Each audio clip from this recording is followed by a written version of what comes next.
what exactly does trauma do to your mental wellness, mood, and ability to regulate? That's what we're distilling and reformulating today at the Apothecary Table in part 2 on this topic. Welcome to the Apothecary Table, a production of the Holistic Apothic. I'm Dr. Katie Simons, clinical pharmacist turned mental health coach, hypnotherapist, and medicine woman. Here, we compound something new, a conversation where science, psychology, somatics, and soul all meet, blended together for how healing actually happens. With the caveat that this is not formal medical advice or a substitute for medical or mental health care, let's pull up a chair and dive in. In the last video, we dug into what trauma really is and got to this conclusion that trauma is a universal part of the human experience. So if you missed that video and you're curious, you can find it in the link below. But we've landed at this question: how do I know what my body is carrying trauma around, and how is that impacting my experience in this life?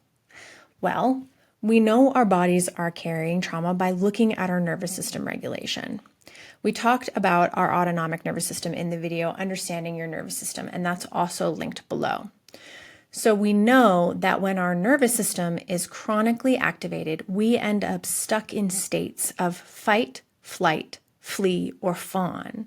And we know that being stuck in those states feels like irritability or anger, anxiety, collapse and depression, or chronic people pleasing.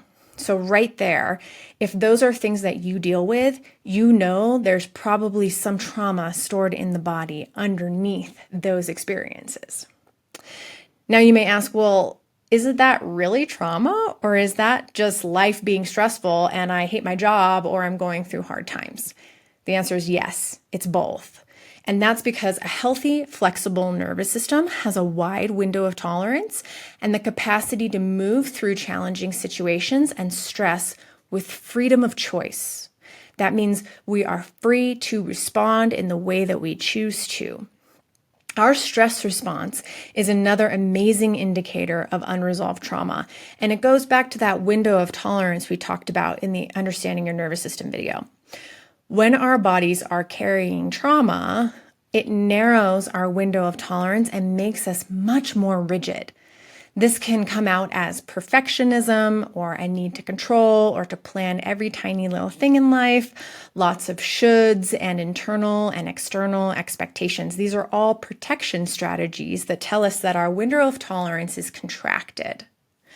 So if you hate your job and you have a healthy nervous system, the nervous system allows you to have the hard conversations with your boss or HR to rectify what's not working, or it has the capacity to find a new working situation, for example.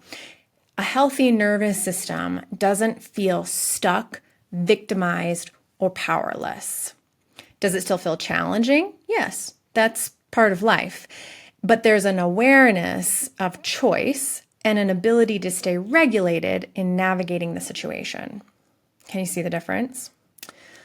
Another big indicator that is really common and really out there in your life, in your experience, is unresolved trauma coming through and being evident in our relationships and our attachment styles in relationships. So oftentimes, trauma and developmental trauma shift our core view of ourselves, and it leads to low self-esteem.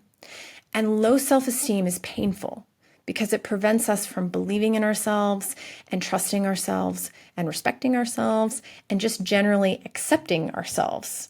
It keeps us from being able to do that. And that feels like shame and fear in our system, and that somehow we're never enough. Yeah, ouch, that hurts. That's a painful emotional experience. So we try to prove that we're enough, or we get scared that someone else is going to recognize that we're not enough. And this leads to insecure attachment styles. So anxious, avoidant, or disorganized attachment styles. So if any of this is playing out and leading to codependence or chasing or even abuse in your primary relationships, this is a very good indicator that there's trauma still lurking in your nervous system. Once we've resolved and healed from that trauma, it opens the door to stepping into a healthy self-esteem and a secure attachment style. So, what exactly does trauma have to do with your mental wellness, mood, and ability to regulate? Well, everything. See, the end result of healing from trauma is freedom from our past. It's an ability to think rationally and respond intentionally to stressful and challenging situations, to have fulfilling and secure connections with other people, and to give ourselves the space and the time to offload emotional energy in healthy and grounded ways. If this is work you're curious about doing for yourself, please don't hesitate to reach out and book a free call with me. The link is below, and I'd love to chat with you.